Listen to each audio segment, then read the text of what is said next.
ইসলামী বিপ্লব এটা মাঠ পর্যায়ে বাস্তবায়ন করা অনেক কঠিন। মুফতি সিদ্দিকুর রহমান নামে এক ভাই আপনার কাছে প্রশ্ন করেছেন যে ইসলামী বিপ্লবের জন্য আপনারা আধুনিক কি ব্যবস্থা গ্রহণ করেছেন? ইসলামী ছাত্র আন্দোলন বাংলাদেশ হচ্ছে ইসলামী আন্দোলন বাংলাদেশ একটা রাজনৈতিক সংগঠন। এখন ইসলামী বিপ্লব শব্দটা আমরা যারা আবেগপ্রবণ মানুষ, আমাদের কাছে ইসলামী বিপ্লব শব্দটা খুব সহজ, কিন্তু ইসলামী বিপ্লব এটা মাঠ পর্যায়ে বাস্তবায়ন করা অনেক কঠিন। ইসলামী বিপ্লব শব্দের অর্থ আমরা জানি আমূল পরিবর্তন, একটা সম্পূর্ণ পরিবর্তনকে আমরা বিপ্লব বলি।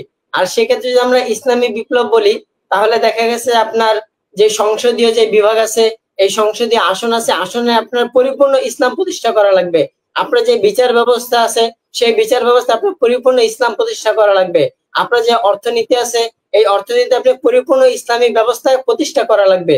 যদি আপনি সকল সেক্টরে যদি আপনি ইসলামী ব্যবস্থা প্রতিষ্ঠা করতে পারেন, জাগতিক যে ব্যবস্থাগুলো আছে এই ব্যবস্থার পরিবর্তে আপনি যদি একটা ইসলামী ব্যবস্থা ফিট করতে পারেন, সেটা হবে আপনার ইসলামী বিপ্লব। আর ইসলামী বিপ্লব করার জন্য প্রত্যেকটা ব্যক্তিকে সচেতন হওয়া লাগবে, প্রত্যেকটা ব্যক্তিকে ইসলামের মন মানসিকতা অনুযায়ী আগানো লাগবে, প্রত্যেকটা ব্যক্তিকে আপনার ইসলামকে সুন্নাহকে পরিপূর্ণভাবে ধারণ করা লাগবে। পাশাপাশি ইসলামী যে দলগুলো আছে, পাশাপাশি ভিন্ন যে দলগুলো আছে, তারা যদি ইসলামকে মহব্বত করে, তারা যদি চায় যে না, আমি আমার বক্তব্যের শুরুতেই বলেছি আমি একজন মানুষ, পাশাপাশি আমি একজন শিক্ষার্থী, পাশাপাশি আমি একজন মুসলিম।